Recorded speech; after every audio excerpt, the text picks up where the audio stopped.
Lumamig na pero okay pa naman tapsilog. Shy, alam mo, exciting yung elementary pa tayo tapos pababaunan tayo ng kanin at ulam. Oo, yung tipong kukulay pa yung ulam mo sa kanin, di ba? Katulad ng hotdog, sabi ni Ate Susie. Parang lalong nakakasarap pa, di ba? Nagiging pink yung rice, no? Oo, eh. Pero it's a challenge din talaga, lalo na sa mga nanay, kung ano ang ipapabaon sa mga kanilang anak. Tama, kaya nga today we have a collab. May kitchen access tayo sa isa sa mga top food content creator ngayon. Our food explorer, Chef JR, meets Hazel Sheffy. Hi, chefs! Hi, chefs! Nagpaturo ka na rin ba ng vlogging dyan? Baka lahat na nagagawa ni Sheffy. Umakanta, sumasayaw. Hello! Arte. Eto na. Alright, a blessed morning pa rin sa inyo dyan, Kaloy and Shaira, at mukhang masarap ng inyong breakfast dyan. Pero ako, nagpa-practice pa rin tayo ng pag-vlog. Dahil nga, ang ating food adventure this morning, dito lang naman sa bahay ng isa sa mga top food content creators ng bansa. At syempre, meron tayong very exclusive unang hirit, kitchen access. Makakasama natin na nag-iisang cooking ina, ang ating Hazel Sheffy. Good morning ulit, Hi, Sheffy. good morning. Good morning. Good morning sa Eto. inyo, mga kapuso. Grabe, energy pa lang. Umaga pa lang yan, ha? Kanina pa siyang ganyan, ha? In Kanina fairness. pa? Yes, Diba? Kanina pa oo. siyang taas-taas ng energy. At dahil dyan, Sheffy, very inspiring ang kwento mo. Balita ko, nag-umpisa ka sa isang small business bago napunta sa Yes. mundo ng pag-vlog. Oo. So, itong food business na to, no, actually, hindi na siya nag-exist ngayon. Nalugi Okay. ako before, eh. Oh! Oo. At hindi to parang yung mga very magandang mga establishment, ha? Oo. Karinderya. Karinderya level. Karinderya level. Okay. Oo. Very nice. Tapos, yun na yung nag-open sa'yo ng opportunity. Yes. Oo. Hindi, actually, hindi. Nung nalugi ako, sabi ko, okay, mag-aaral ako. Doon ako nag-culinary. Nag-hotel, okay. nagtrabaho sa hotel hanggang sa Ayun. nag-vlog. Okay, so kaya naman pala, talaga makikita natin, alam na alam niyo yung mga kilos mo, no? Yes. At eto nga, very exclusive kitchen access yung binigay mo sa amin this morning, Sheffy. Eto, at talaga naman loud and proud, sabi nga ni Sheffy, ang kanyang napakagandang kusina. Yes, Sheffy, dito ka oo. nagsushoot ng iyong mga Yes, vlogs. dito ako nagsushoot ng vlog ko. Kapag Okay. yung normal kong araw, dito talaga. So, Meron akong iba pang kusina, pero ito talaga yung kitchen studio. Nice. Kung Yes. makikita po natin dyan, kompletong-kompleto lahat na kailangan ng isang kusinero Yes. at ng isang food content creator. Yes. May mga pantry tayo dyan. Pantry. Siyempre yung busy sked natin at wag po natin pa yung- i-zoom. Wag po natin ipakita yung busy sked ni Chef. Ayan, kompleto siyempre yung mga state-of-the-art Yes. oven natin. Aha. And of course, yan na, lahat ng kailangan natin, counters, drawers. And dahil nga dyan, Chefy, kompleto tayo ng gamit, Yes. masarap magluto, Oh, at magluluto na tayo. magluluto na tayo. Okay. So ano po ba yung recipe na i-share natin this morning? Ewan ko sa'yo. Ayan, Joke lang. Hindi, chicken nuggets. chicken nuggets. Oo. Yan, tamang-tama kasi sa mga kagaya nating mga busy moms, tatay, Diba? tito, tita, lolo, lola, kailangan mabilis. Yes. At iba pa rin syempre, pag yung ginagawa mo siya ng mabilisang luto, pero Yes.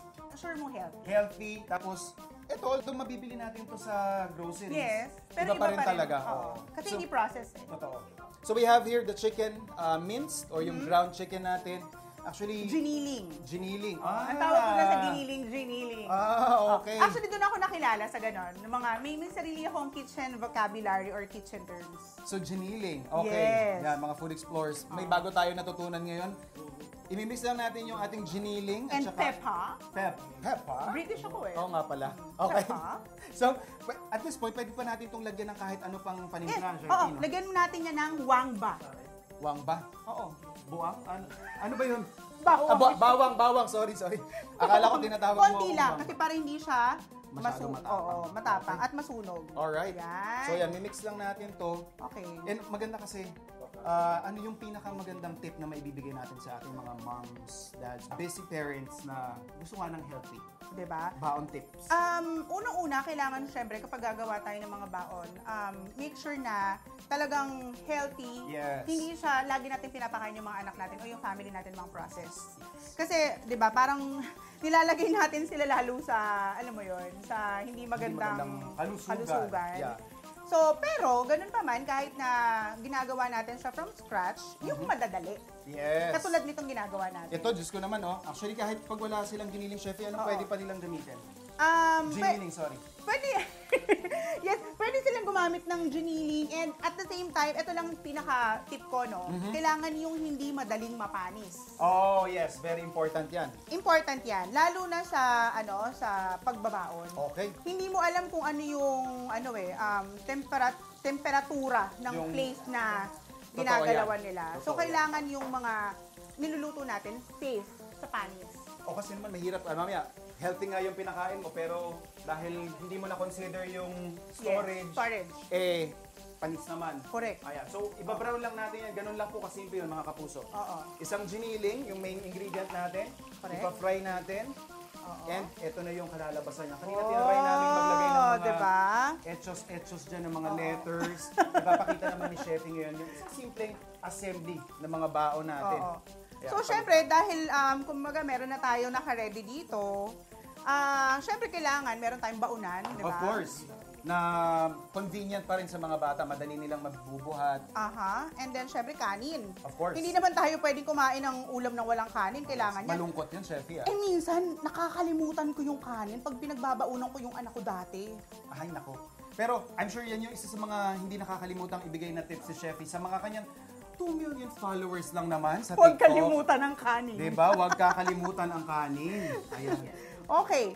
And So, then, meron na tayong ready dito. May Yan, ginawa na ako. oo. So, eto na ang atake. Very pretty, very colorful. Diba? So, itong pagkain na to, siguro good for 2 days. 2 days pwede. Tama. Hindi, kompleto. Complete meal. Diba? Complete Meron meal. tayong May fruit, fruits, may protein vegetables, tayo. may protein, and syempre, Yung ang ating kanin. rice. Yes. Ayan, maraming salamat, Chefy. Yes. At dahil dyan, huwag pa ko yung bibitaw kahit dahil Dahil? meron pa tayong ibibigay sa kanilang mga baon tips na nag-iisang Ha? cooking nila. Siyempre, marami pa tayong ganyang tips at saka sa mga content na mga ginagawa mo. Oo. Dito lang yan. Sa inyong pambansang morning show kung saan laging una ka. Unang hirit!